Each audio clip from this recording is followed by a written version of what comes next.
It's the happy hour, my friends. Happiness.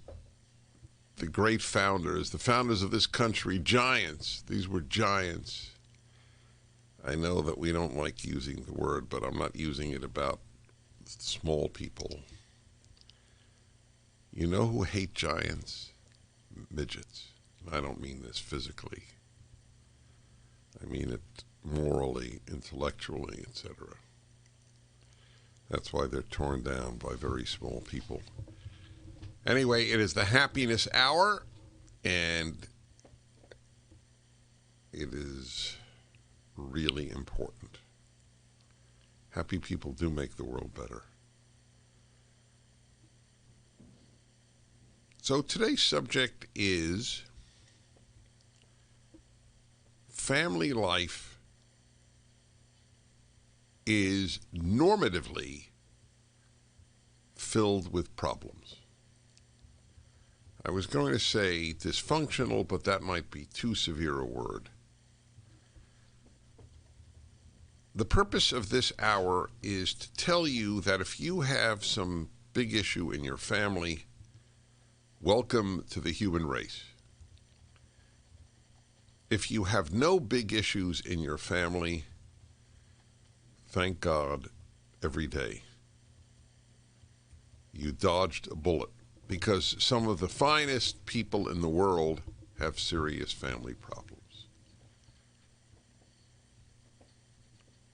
I ask people about their family life whenever I meet them. I'm not particularly good at small talk. And I'll tell you why, among other reasons. I lose interest immediately, and then I tune out, which is not a good thing to tune out of a conversation with somebody you've just met or at whose table you're seated. I don't have a long attention span for what I consider boring. So I ask people about their lives. I'll give you an example of what I ask. I ask people if, let's say, the parents have traditional American Judeo-Christian values, how many children do you have? They give me a number, and then I ask, do they all share your values? No one, by the way, has ever even hinted at it's none of your business. I have never gotten it's none of your business as a response to asking people about their lives. I think one of the reasons is they know I don't have a bad motive. I think another reason is people like to open up about their lives. And why shouldn't they? And why hide it? And so often I will hear, more often than not, I hear about people who have very difficult relations with at least one of their children. I'm not talking about their teenager. I'm talking about their 30-year-old. One of the greatest ideas I ever heard from a caller, I heard talking about difficult children.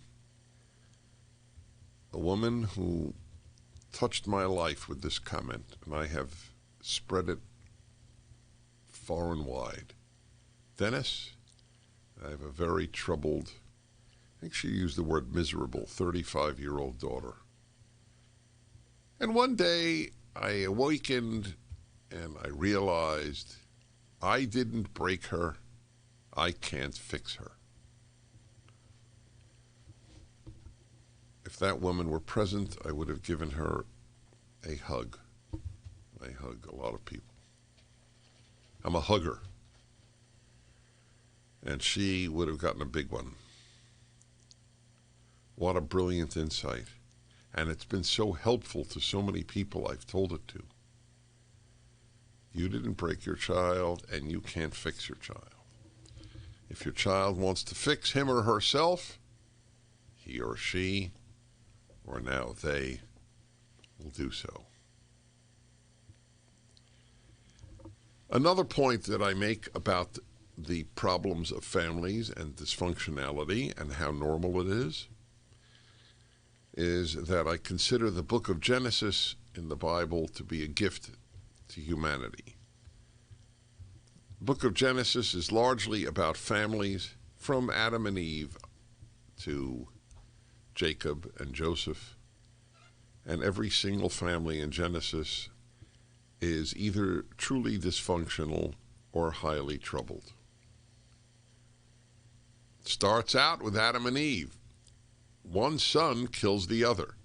Now, you got to admit, compared to Adam and Eve's family, your family's doing fine. If one of your children didn't kill the other, you're ahead of Adam and Eve. How's that for a troubled family? Noah is, after Noah leaves the ark, Noah has the terrible problem of being in some way sexually humiliated by one of his sons. That's pretty severe. Of course, we jump to Jacob, the third of the patriarchs, Abraham, Isaac, Jacob. And his favorite son, first of all, the fact that he had a favorite son was a terrible indictment of his fathering abilities. If you have a favorite child, you have a favorite child. But to show it, that's very damaging. And what do the siblings do? They throw him in a pit to die, or sell him to be a slave. So it's a pretty difficult world out there for children. I mean, I could go on, obviously. Do you know what happens to Lot? Lot survives the destruction of Sodom and Gomorrah. This is Abraham's, what is his cousin? Nephew, right, his nephew. And the daughters of Lot, first of all, he was prepared to give his daughters over to guys at the door who wanted to rape the men who were visiting. So he said, no, don't take the men. My daughters are virgins. Take them and rape them. This is actually in there. How would you feel if you were Lot's daughter? One of the reasons I love the Torah is its honesty. The Torah, the first 5 books, it's what I'm writing my commentary on.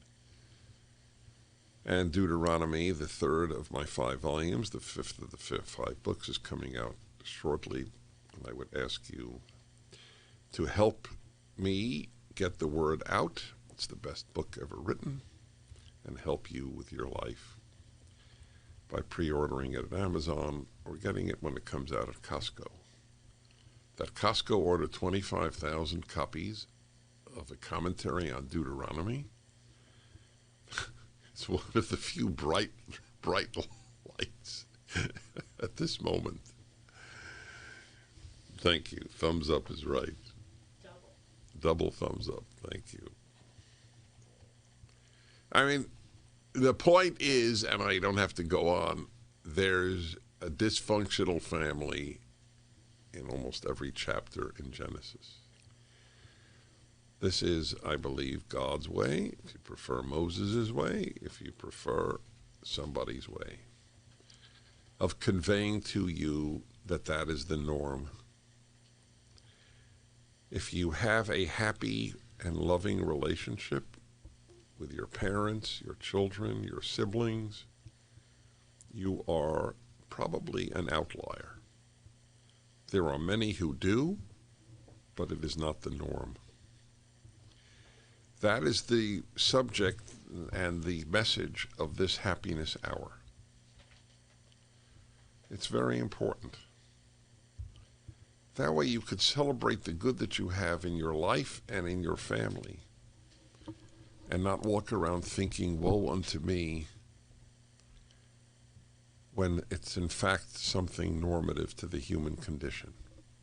I will take your calls about families and their problems and how normal it is. 1-8-PRAGER-776